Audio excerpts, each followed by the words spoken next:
حدیث نمبر 525 ہے، عبداللہ بن عمر رضی اللہ عنہ فرماتے ہیں کہ دوسری روایت ایک اور نقل کر رہے ہیں کہ دشمن میں سپاہی زیادہ ہوں،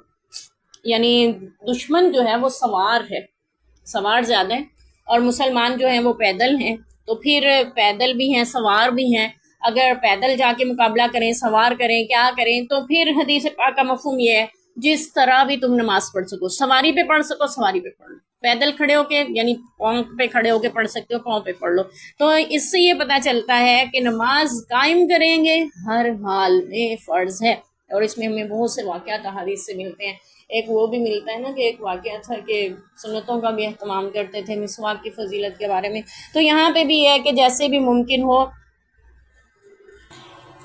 یہ بھی ہوتا ہے کہ مسلمان دشمنوں کی صف میں جاتے تھے جاسوسی کرنے کے لیے، اب وہاں جا کے اگر نماز پڑھیں گے تو کیا ہوگا، پکڑے جائیں گے نا، تو ان کے لیے نبی پاک صلی اللہ علیہ وسلم کا فرمان یہاں پہ یہ ہے کہ وہ سواری پہ بھی نماز پڑھ سکتے ہیں، یعنی نیت کی ہوئی ہے اور اشارے سے، حدیث میں آتے ہیں نا کہ سر کے اشارے سے بھی نماز پڑھ سکتے ہیں، تو نماز پڑھ لینا، کوئی مسئلہ نہیں ہے، ان کو محسوس نہ ہو تم کیا کر رہے ہو، اس حال میں تم نماز پڑھنا۔ جیسے کچھ لوگ اپنی اپنی عبادتیں مخصوص انداز میں بیٹھ کے کرتے ہیں اور سر کے اشاروں سے، اور تم انہیں کھڑے ہو کے رکوع سجدے اور قیام کے ساتھ نماز پڑھ کے نہ دکھانا، لیکن نماز پھر بھی پڑھنا، ٹھیک ہے، یہ ہمیں پتہ چل رہا ہے، جیسے بھی پڑھی جائے گی پڑھ لینا۔ اور یہ بھی ہمیں پتہ چلتا ہے کہ مریض کے لیے جیسے حکم ہے نا کہ